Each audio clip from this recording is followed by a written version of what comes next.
Hello everyone, hope you all are doing well.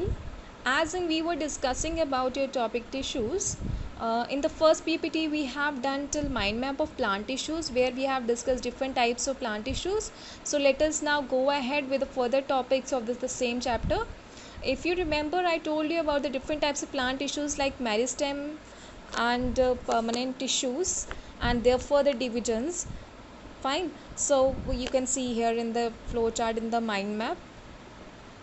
So now let us discuss each of them one by one. So firstly we will be discussing about first type, that is your meristematic tissues. So here are some features of meristematic tissues. The meristematic tissues, they are spherical and polygonal in shape. The cells are compactly arranged without intercellular space. The cell wall is thin, elastic and is made of cellulose. Each cell has abundant cytoplasm and prominent nuclei.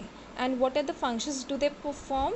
So meristematic tissues divides continuously to form a number of new cells and help in the growth of tissues. So as if you remember, the meristematic tissue is further divided into into apical, lateral and intercalary meristematic tissues. Fine. So here in this picture you can see on the left side the picture of meristematic tissue is given, the shape of the cell and the cytoplasm, cell wall and the nucleus, and on the right side you can see the location of different types of meristematic tissues. So we have apical meristem. See, meristematic tissues are also called as meristem. Meristems, basically these are the region within the plant body which is involved in the formation of new meristematic cells. Fine. So apical meristem, you can see the location of apical meristem here in the picture.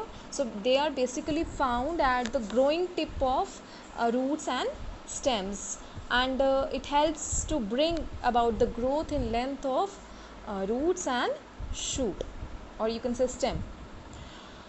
Coming to next is your lateral meristem.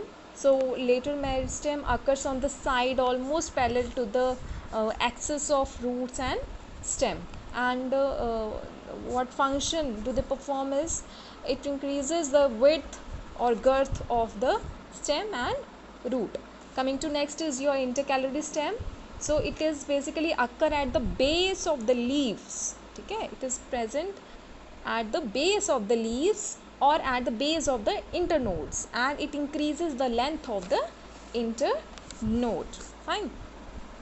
Coming to next is your permanent tissues. So what are permanent tissues? Permanent tissues are those tissues which have lost the ability to divide.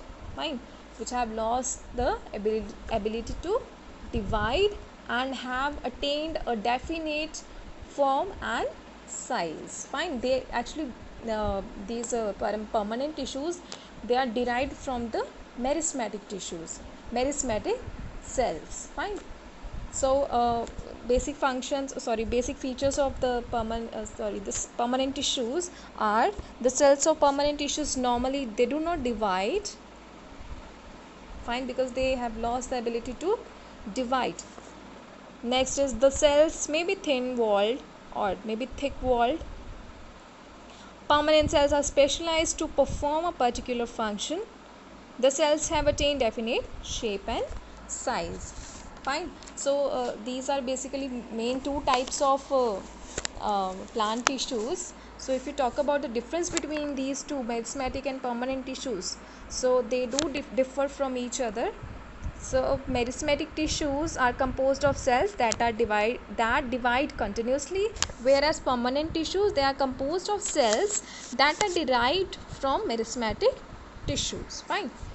Second point is cells are small in meristematic tissues and undifferentiated in shape, whereas in permanent tissues cells are large and differentiated with the different shapes. Fine. In meristematic tissue, cell wall is thin and living, whereas in permanent tissue, cell wall may be thin or may be thick.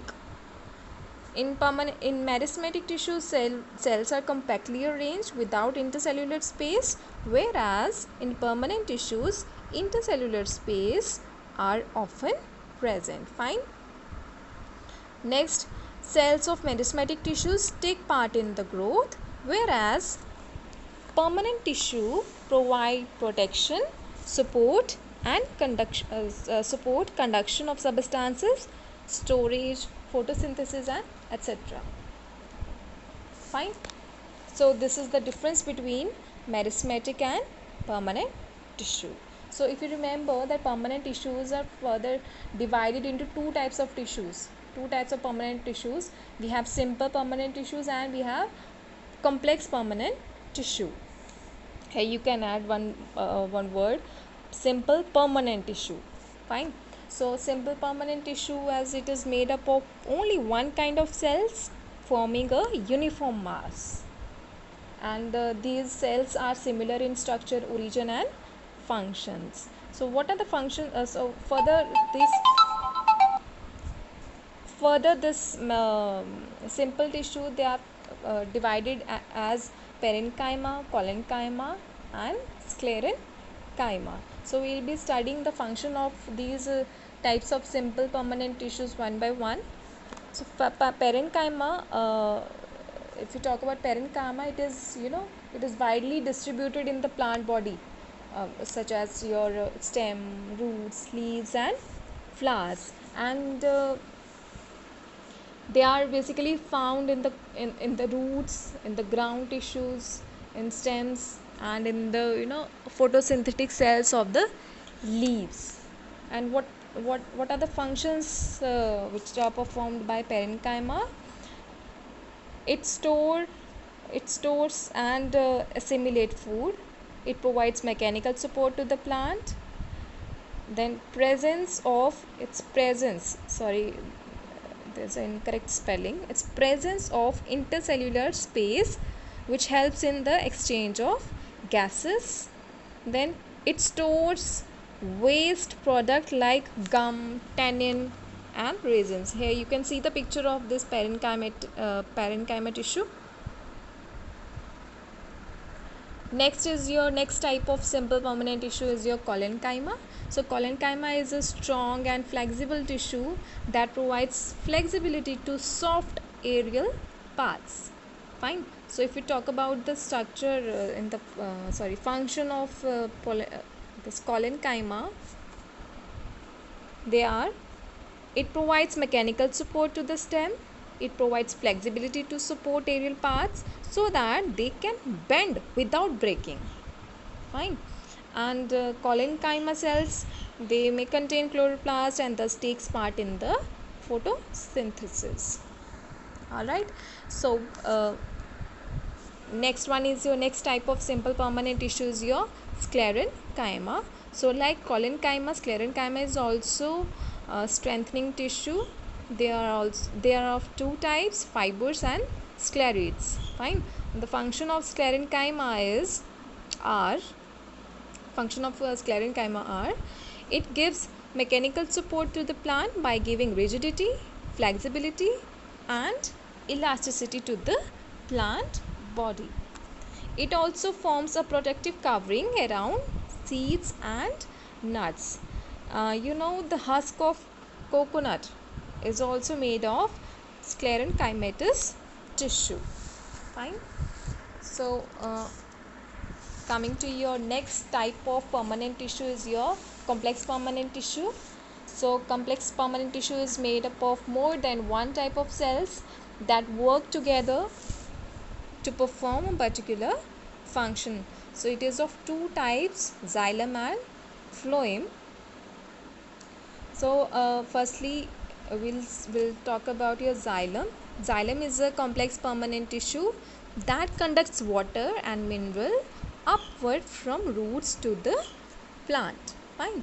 And xylem consists of four types of elements: vessels, tracheids, xylem parenchyma and xylem fibers. So these are the four types of elements present inside your xylem. So here you can see the components, see the picture of these components of xylem. You have tracheids, first one is your tracheid, then is your vessels, and last one right side is your xylem parenchymatous. Next, coming to second is your phloem. So phloem is also a complex permanent tissue that conducts food, which is synthesized in the leaves to different parts of the plant body. So phloem also consists of 4 further types of elements. They have seed tubes, companion cells, phloem parenchyma, and phloem fibers. You can see these components or these elements in the picture given here. Fine.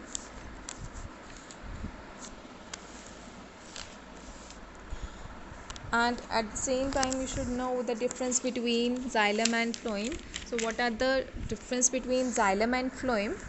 So xylem helps in the conduction of water and minerals, whereas phloem helps in the conduction of food material. Second is in xylem, the flow of material is mostly unidirectional. Unidirectional mean it moves only in one direction from roots to different parts of the body. But in phloem, the flow of material is bidirectional. Okay, up to down or down to up. Third is your xylem. Xylem consists of tracheids, vessels, xylem parenchyma, and xylem fibers, whereas phloem consists of seed tubes, companion cells, phloem parenchyma, and phloem fibers. And last but not the least, this in xylem, conducting elements of xylem are tracheids and vessels, whereas in phloem, conducting elements of phloem is sieve tubes. It means only sieve tubes in the phloem helps in the conduction or helps in the transportation of food material from leaves to different parts of the body. So this is all about your plant tissues and the types.